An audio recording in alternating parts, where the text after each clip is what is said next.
Good morning.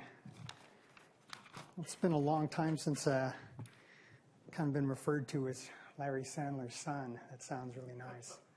It's also been a long time since I've been down to this campus, this far south. I remember the old building. It smelled like science to me. I came in a little bit late and I realized I didn't understand a damn word she was saying, so I guess it really is science.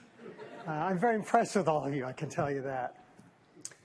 I imagine a lot of you have had the experience of having dinner or lunch or maybe a cup of coffee with someone that you haven't seen in a very long time. You know that thing we call intimate strangers? It's kind of awkward. You know, you're happy, maybe you're sad to see them, maybe a little anxious, but you don't always know what to talk about. On the one hand, you knew them once intimately, so you could talk about such issues. On the other hand, it's been a long time. So you don't know exactly who they are and who you are with them. And what do you actually talk about? When I was asked to come and talk to you this morning about my dad, I found myself strangely in that situation with my own father. This has nothing to do with the love I have for my dad. Rather, it has to do with time, the big gap in time between his life ending and my life now. And so I'll be honest with you, I initially struggled with what am I going to tell you? I certainly wasn't going to talk about genetics. I don't really know anything about it. However, I was preparing a class, as was just mentioned. I teach psychology classes over at Olympic College in Bremerton. And the class was abnormal psychology. The topic was depression. And specifically, a model of depression known as existential psychotherapy. That's a nice piece of psychobabble for you geneticists. But actually, in a nutshell, what it's about is how people struggle to find meaning in their lives. Meaning in great joy, meaning in suffering, and meaning in the everyday routine of life. And I was telling my students that sometimes, for some people who are depressed, some people, they get addicted to the really big things in life, the kinds of things that, you know, you and I will have from time to time. You know, we fall in love, graduate, get a job, maybe start a family, get a house. These things happen, and they're greatly joyous. But for some people, they get addicted to those things. And I was actually telling, since my students are so much younger, that in this social media age of ours, you can become very addicted to those things like a three-ring circus where you're not only a voyeur, but an exhibitionist. You're in the circus and watching the circus. But here's the point. You then miss the beauty of everyday life, the richness of life, right? The joys of living in the routine of life. And that's when it hit me. That's how my dad lived. My dad lived very richly in the moments of life. I know if he were here, he would be really honored by what we're all doing. But those of you who knew my father, you know, right? You know, he didn't live for this. He wasn't going for a Nobel Prize, wasn't going for Professor of the Year, wasn't looking to have a library named after him. His richness, his meaning in life, his fulfillment came from you, his students, his colleagues, his friends, his family, and just being present here at the University of Washington. And so what I thought I would do for you for just a few minutes, and I won't take much of your time, is I would share with you some what I'm calling small, sweet moments of his life that I experienced with him. A little bit sort of outside genetics, if you will. And then I'm going to tell you from that gap of time, all right, what have I gotten from my dad? How am I similar? How am I different? But most importantly, this way of living that my dad did, how it's impacted me. I've got 4 little examples. I've titled them. This first one I call iceberg lettuce and cottage cheese. Those of you who remember my dad a long time ago, you know he struggled with his weight. In the last years of his life, his weight was pretty good, and he was looking good. But prior to that, he really struggled with his weight. And this was one of his diets. I was at home eating with him. I was having a sandwich, and my dad had a large ball of iceberg lettuce. You know those basically tasteless balls of crap? And low-fat cottage cheese, almost equally unpalatable. Salt, pepper, fork, knife, all on a paper plate, no less. And I'm watching my dad eat, and I remember thinking, Was I wrong about iceberg lettuce? Because he made it look so good. He made it look like it was a gourmet meal. Now, granted, my dad would have rather had steak smothered in lamb, as he liked to say. But diet or no diet, he was enjoying his food. He enjoyed all his food. He enjoyed breaking bread with pretty much anybody. Anyway, that's my first example. And actually, as I think about it, regrettably, I don't possess that particular attribute. I'm a very dull eater, and I make it look boring. So, didn't get that from him. This next example I call Green Lake with a stick. As my dad got healthier, he also started exercising. A lot of you know he swam down here at D-Dub regularly. But he also took walks around Green Lake, and occasionally I would accompany him. I would run around one side of the lake, and he would walk around the other.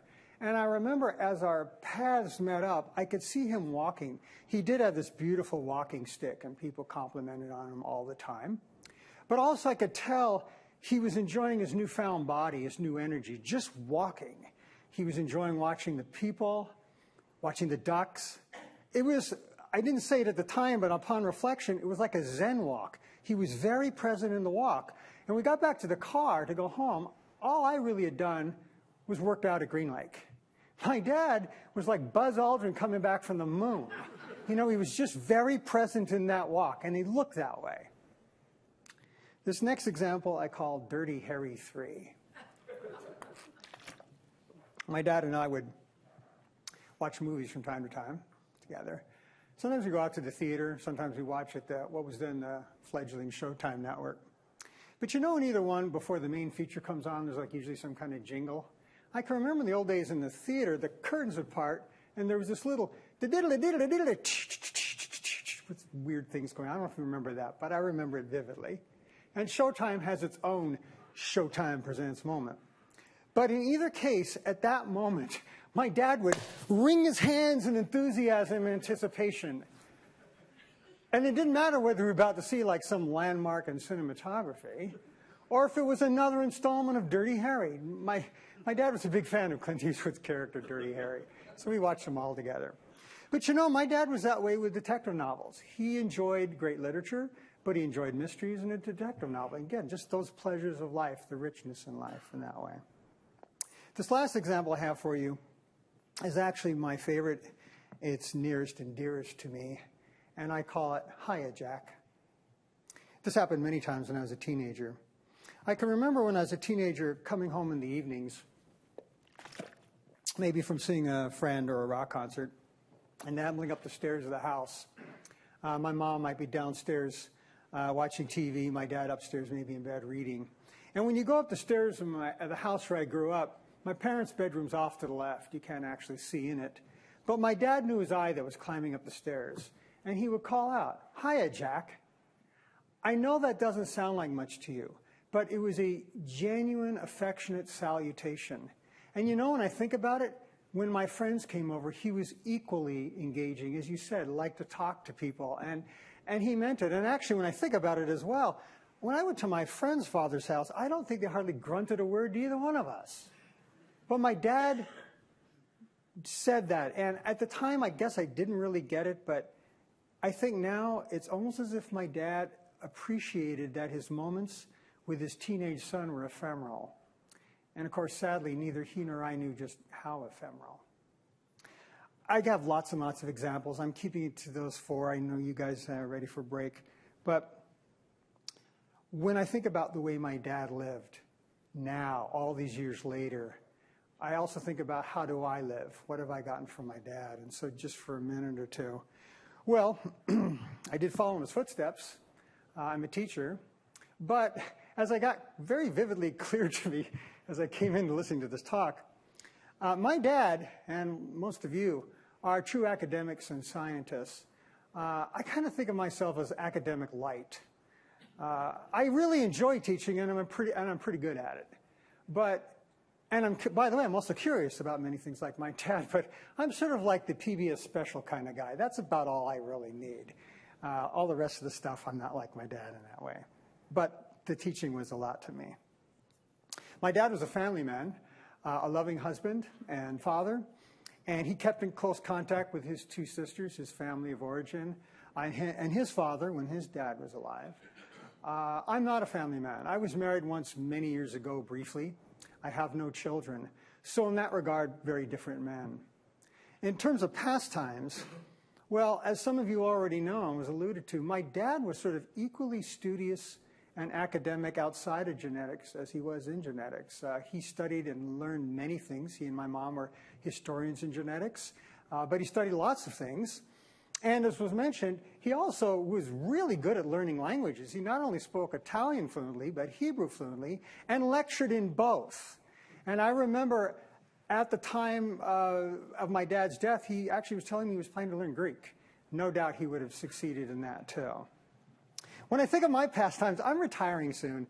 And other than watching maybe the occasional PBS special, I plan to spend a lot of time on the beach. I'm moving out to the coast. Couple of beers, and listening to rock and roll music from the 1970s. That's kind of my pastime. However, when I think about what my dad really gave to me, and when I think about the way he lived his life, this richness, this presence to the moments of life, these small, beautiful, sweet moments of life, I really can say it in one word. It's passion. Passion. I have that. I think I got that from my dad. I could have stood up here for 10 minutes and rattle off a bunch of my small, sweet moments. But this is not about me, it's about my dad. But the point I'm making is I live the same way. As I said, I'm retiring shortly. My colleagues are not going to do anything like this for me, I assure you. I have no son that will ever speak of me. But I was thinking, hypothetically, if I did have a son, and he were speaking at some event much like this, I actually think he would say many of the same things about me that I'm saying about my dad, not so much in the content, but how I live my life, with this passion, with this richness in the moments of life, not the three-ring circus, but the daily parts of life. And that actually leads me to a very uplifting notion about my dad's life that I think about all these years later. I look at that picture of my dad, and it's very weird to be so much older than he looks like in that picture. But it made me think this. If you live life present, aware, in all these rich, sweet moments of life, the way my dad did, it really doesn't matter how long you have lived. You've lived a life of magnificence. And that's how I would describe my dad. He was magnificent. I want to thank all of you for honoring my father this way. But I also really want to thank you for taking a few moments of your time to listen to me share a few small moments of his life. Thank you very much.